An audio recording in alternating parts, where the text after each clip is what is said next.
Hello and welcome to day 2, 30 days of essential oils, take 2. Yeah, actually what I mean by that is I did 31 days of essential oils earlier this year, and this is round 2 of that. Came highly requested, to which I say thank you to all of you who have shared insights, feedback, requests, and so forth. So here we are. My name is Tammy. I'm an aromatherapist and your alchemist. Alchemist because while essential oils are very powerful signaling molecules, meaning that they have the ability to regulate genetic receptor activity, they do not operate alone. They require nutrients, and the more well equipped the body is with nutrient-rich adaptogens and foods, the more effective the oils are. In fact, I'm starting to do that with my newsletter. So click on the link below and sign up for my newsletter. Visit my website, Synergessence.com. Sign up for the newsletter there, because it's only going to be in the newsletters that I'm sharing this information about pairing oils and foods, and why we're pairing them and how they're benefiting the body. So I'd love for you to join me over there. For those of you who are inquiring about blending, we will get into that. I'm not going to do that specifically here on YouTube. I have, it's something similar to Patreon, but it's not the Patreon. It's actually called Ko-fi, Ko-fi. That link is in the box below. I'm going to actually start the blending over there, just because it is proprietary information. Because what I'm going to talk about, or what I am talking about, or I haven't done the videos yet, but what we will be talking about is blending in the sense of not counting drops, but how to actually formulate oils to get the most synergistic value out of them. That's what the blending is going to be about. So follow me over there on Ko-fi. I know I'm not trying to keep everything all over the place, but I can only do so much free content. I mean, a little bit goes a long way as far as donations is concerned. But if you're over there on Ko-fi, if you like what want to tune in and learn more about blending, please do. If you want to learn more about aromatherapy as a whole, as a lifestyle, please follow the link in the box below. I do have a group, it's a closed Facebook group on Facebook. A closed group on Facebook about aromatherapy as a lifestyle. Incredible content, and it's proprietary information. So you're welcome to join in. I just kind of keep it closed because I just don't want it, randomly searched. I've worked long and hard. This is my life's work, so I do appreciate your understanding.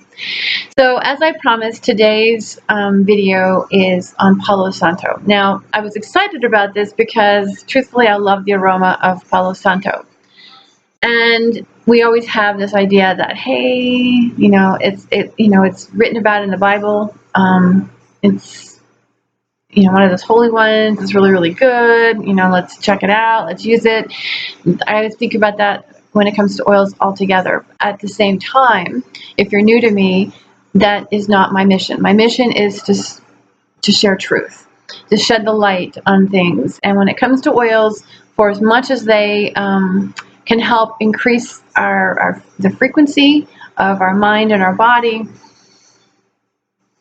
because of the technology that we have, meaning in this case pharmaceuticals as well as environmental chemicals, we need to start being aware of what these are. And one of the most important things too is, please don't take this the wrong way. I don't mean any disrespect, but I don't know how else to describe it other than to say we have a Costco mentality. Nothing bad against Costco. It's just that you get large volumes of just about everything. We get things in quantity, high quantities, bulk, and so forth. This bulk mentality is contributing to a lot of our health issues because these chemicals are interacting.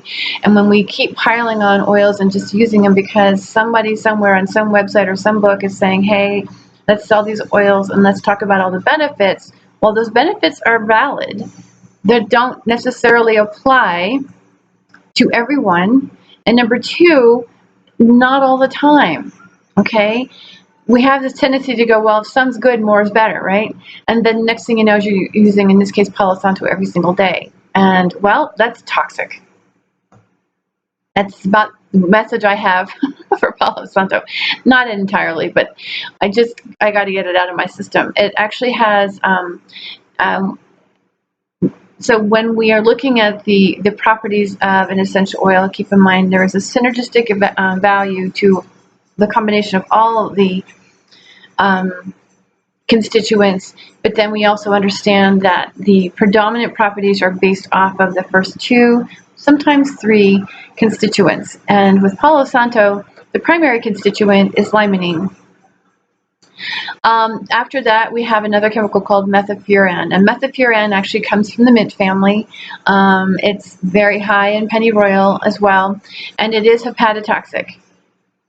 It's toxic to the liver. It actually has been shown to increase liver enzyme levels in the blood, in blood serum tests. So consistent daily use of Palo Santo, not very wise. In fact, it goes back to what I talked about in the 31 days of essential oils when we were talking about peppermint. Peppermint contains menthol, right? Menthol is a known constituent. It's a constituent known for its ability to increase lung tissue permeability. My concern with that is peppermint also has methafuran in it, just not the amount like Palo Santo or pennyroyal, but it still has it in there because it's from the mint family. So that said, you know, you want to minimize your use of peppermint. You want to use I would just minimize the use of peppermint. I would minimize the use of anything with menthol in it, period, whether it's man-made menthol or nature-made menthol.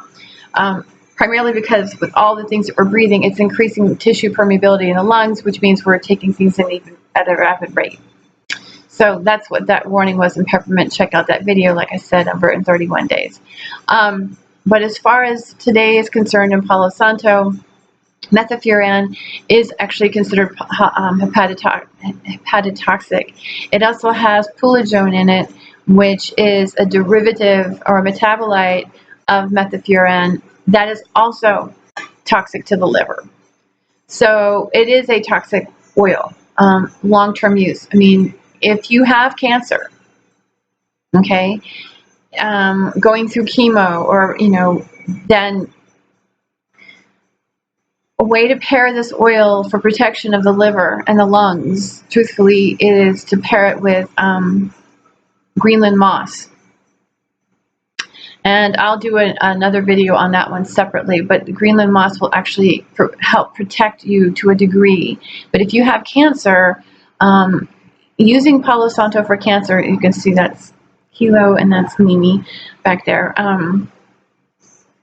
Limonene is a recognized constituent that actually helps to regulate nitric oxide synthase, and which is essential for helping to protect the body from cancer and to eradicate cancer cells.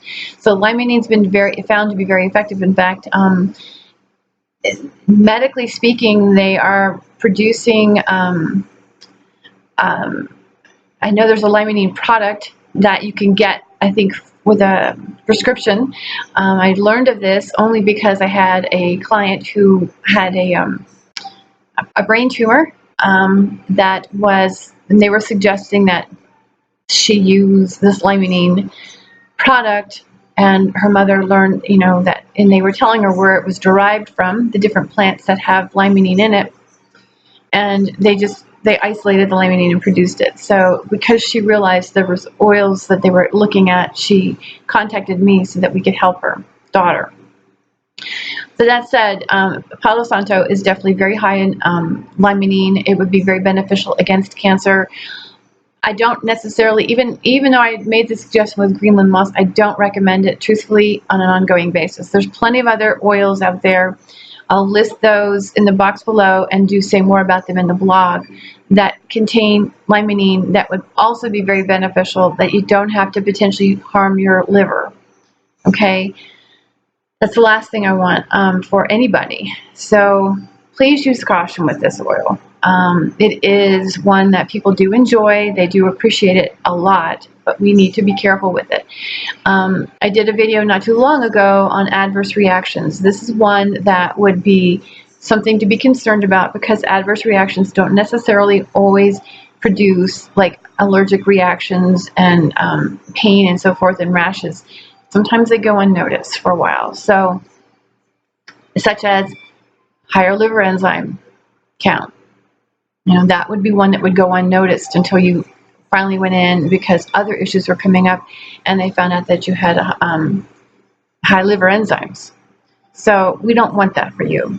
So please use caution. Let me know if you have any questions about this. I could go into other benefits, but I don't know that I want to, because it's really one that we want to be careful with. All right. Thanks, you guys. You take really good care of yourselves until tomorrow when we talk about patchouli. See ya.